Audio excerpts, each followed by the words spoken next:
Hey everybody, just coming back to you with my fire dragons. What I am planning on doing, as you can see, I've prepped the fire dragon models. I've got 5 metal models with the X-Arc. This is one of the ones in the holding a grenade. I've primed them heavily in Army Painter green skin. Got some pretty nice coverage, and what I'm planning on doing, just to pan out a bit, I want these guys to sort of look like fire dragons, but I want them to be in the Biel Tan theme. And so what I noticed on the typical fire dragon codex color scheme is it's orange with highlights of yellow, and so orange and yellow, kind of like fire. These guys shoot melta guns and stuff, and so it makes sense. So what I'm going to do is I want to create a fiery effect, but with green. So sort of like a green flame kind of feel. Also giving a little bit of paying homage to the original aspect colors of orange and yellow. And so the way I'm going to achieve this, and by the end of the video we'll see if I continue on that path, is the green skin will be the base color. So in between the plates here, where the main plates are on the legs, around the neck, and around these breastplates, that's going to be this dark green, and so the inner pieces are going to be the dark green. The plates themselves are going to be mood green, and so the shoulder pads, the breastplates, the plates on the legs, the kneecaps, all of this extra stuff, the shin guards, all of this is going to be this really light colored green next to that dark colored green.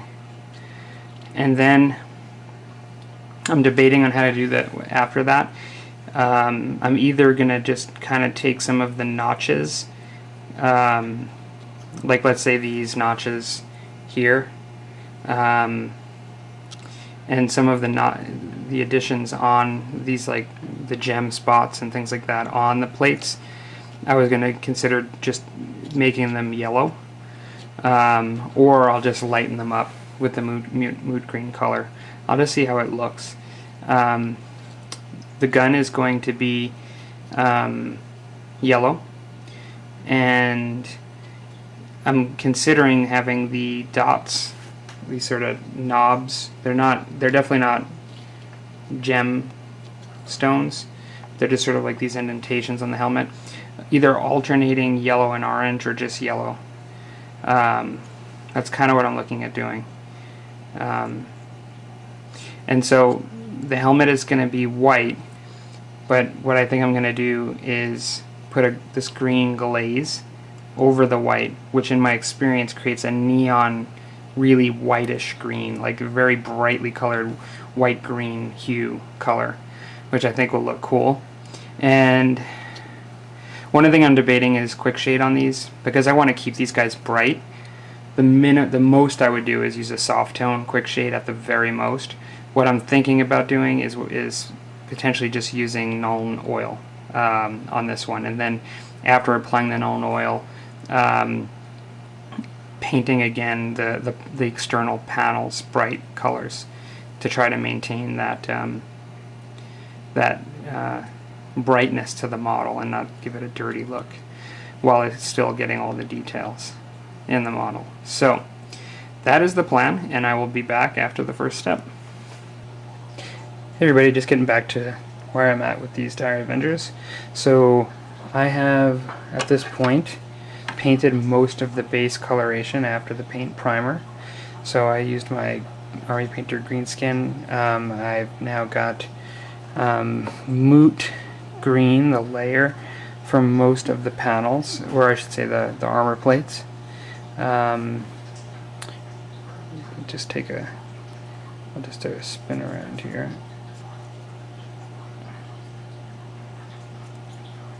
So I kind of like that combination of the raised surfaces with the moot green, because I'm trying to lighten up these fire dragons. I'm not sure if I called them Dire Avengers before, but fire dragons. And I suppose I'll show a picture of the standard aspect warrior, the yellow and the orange, so I'll show it here.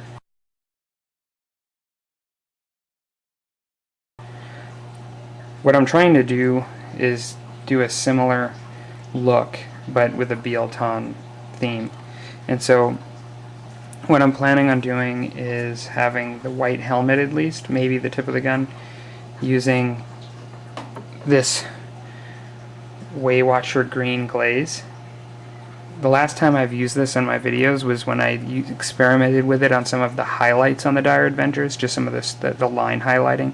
Makes it a bit of a fluorescent, bright white green, and so that's kind of what I want on this helmet. So now I ended up not using that for the rest of my Dire Adventures because I didn't like it for that, but I actually think it would look good here, so I'm going to do that. I think I'm going to be doing some light quick shade on this model just to get some definition on the plates, and then doing some further highlighting after that. So so far I've got the unit. I've held off doing the Exarch, who actually looks pretty cool next to these guys, I think. What I'd like to do is sort of see how these guys turn out in case I want to do any modifications on the primary unit figure. And so I'll do him, all the steps that I've done here I'll do last with him. So I will get back to you to show you what it looks like next. Hey everybody, I just thought I'd show something here that I was experimenting with. We've been talking quite a bit about this glazed and neon color I wanted on the helmets with the white, you know, and using a glaze. In this case it is Waywatcher green. Glazes, apparently, you know, it's different than an ink. An ink's supposed to settle into the recesses, where a glaze is supposed to be applied and settle where you want it to. I guess in my experience it's a bit of a mixture, in the sense that I find that it still goes into the recesses, but definitely has the ability to be coated and applied a bit more where you want it to. It created some interesting effects. This, of course, is, you know, I have Biel Tan here with the white helmet, which I think actually looks really good and could be left that way. But I wanted to experiment with some different things. I tried the glaze, and this is put on fairly heavy on the white, and so this is the look that I get, which is nice. I mean, it adds some definite shading and a really cool looking coloration. Not quite as neon as where it looked last time, but I do have a hard time getting it to stay in some of the, I guess, flatter areas where it likes to creep away. But I also found that it really took away a bit from the contrast of the model. You know, which in some cases, but in some cases I think it looks really good. What I ended up doing because of that is I did the glaze, and then I did a dry brush of white. And so that's kind of what I've come up with.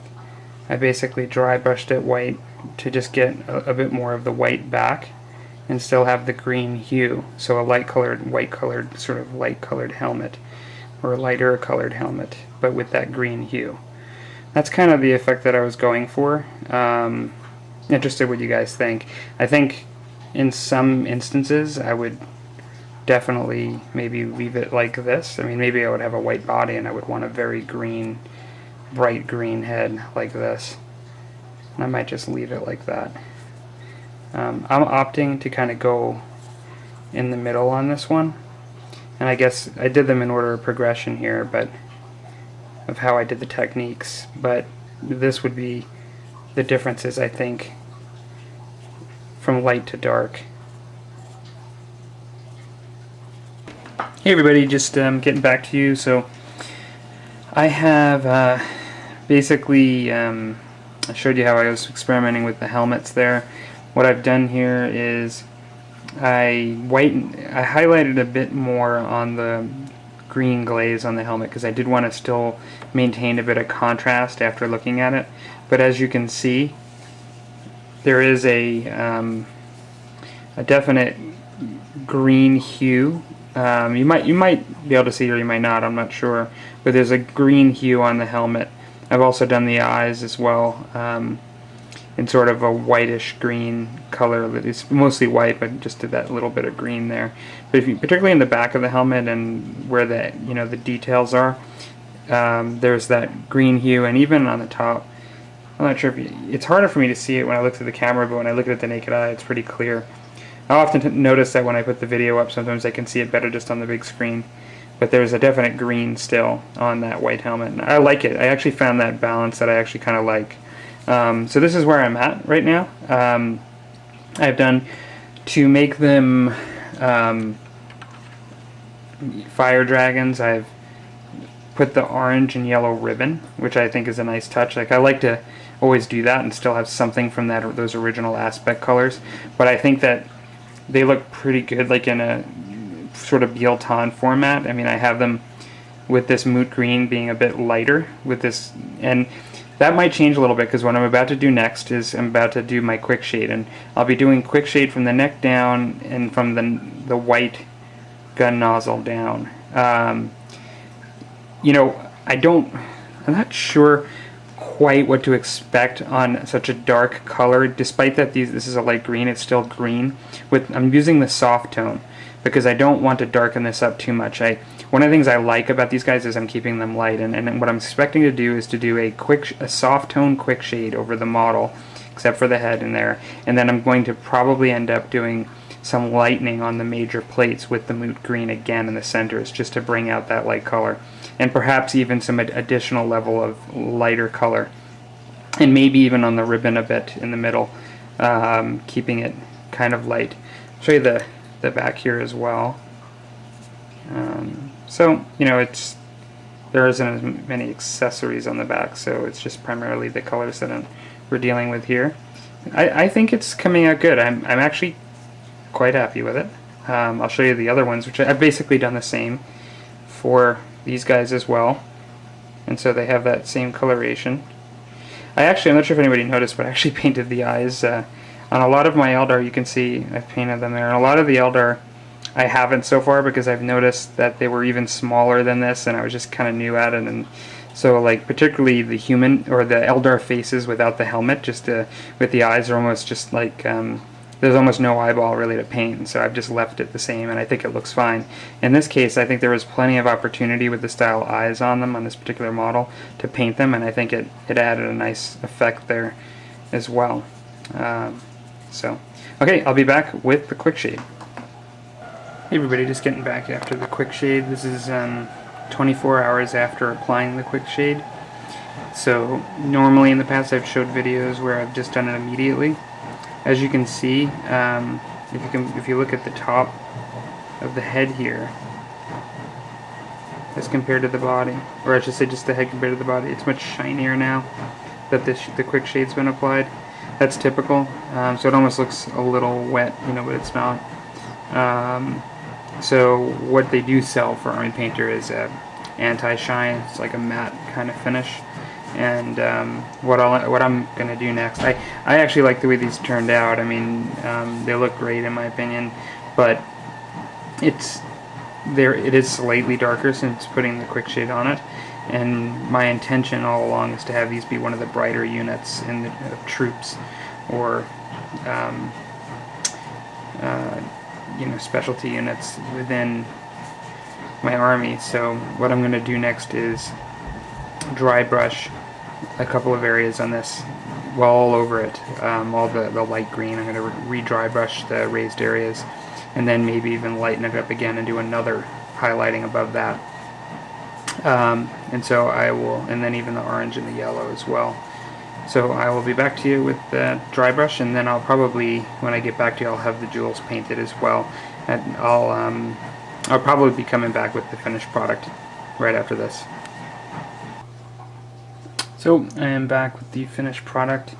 So I did do 2 dry brushes. I used the moot green that I initially did and did a dry brush over the highlights or the raised plates of the model, and then I actually combined 1 yellow to 1 moot green to 1 white with some water, and then did an additional dry brush highlight to get this effect that we see here.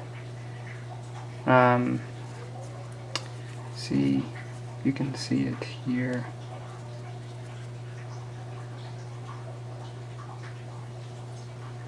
So I'm actually pretty happy with this.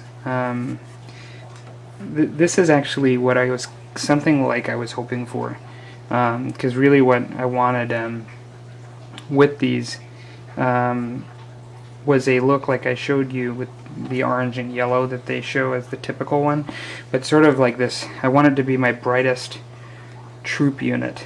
I keep saying troop. I realize that they're not, that they're elites, but you know, you kind of know what I'm saying. Like as sort of infantry type model, I want them to be very bright looking and also still Biel Tan. I have not, the only thing I haven't done is spray a varnish, in which case it will actually tone down some of the shininess that's still on the gun. If you notice, when I've done the dry brushing, it's taken away some of the shininess, but still there's clearly that shading that's happened with the quick shade that's still there, you know, in between the cracks, and that shading that it provides. Just as an example, I'll show some of my other Biel Tan that you've already seen, but just as a side-by-side comparison for the tie-in or the look of the army. You know, we have a Dire Avenger, we have a Guardian,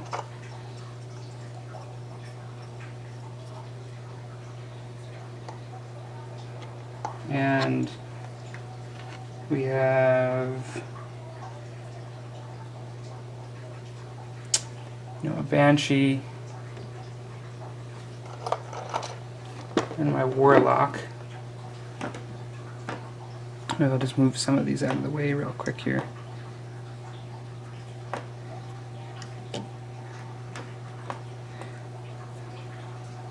And so if you look here, you know, like this is just very, to me the Dire Avenger is very dark green and white, like very Biel Tan-ish, you know, and they're going to be a main troop unit. As well, the Guardian has that typical green and sort of whitish gray look, which is very Biel Tan. Banshee not so much, it's mainly white with a green loincloth, but just, you know, more of a light looking color, but still has the green and ties in. You know, definitely I think that the way I did the Warlock, despite being gray, is very Biel Tan, you know, and it's green and bone and green staff. And now we have our Fire Dragon, which I think it ties in well, but I also think it has the spirit of the Fire Dragon color. And now, of course, you'll see that I painted the orange and white, which is their aspect color. And I think the way it came out here is nice. It really stands out, like, you know, that it's clearly there, yet clearly not overly, you know, done. And so I'm actually quite happy with these guys. I'm interested in what you guys think. I'm hoping that my painting's getting better as I go along, but I actually feel that it is. You know, I think I'm using more techniques as I learn them, and I'm quite happy with this one, because I've essentially done a lot of different stuff on this one. As far as, you know, I didn't do any wet blending, that's for sure, but I did use, you know, glazes and shades and dry brushing, and you know, various layers of dry brushing, and so in the end I was quite happy. I'm quite happy with it. So cool.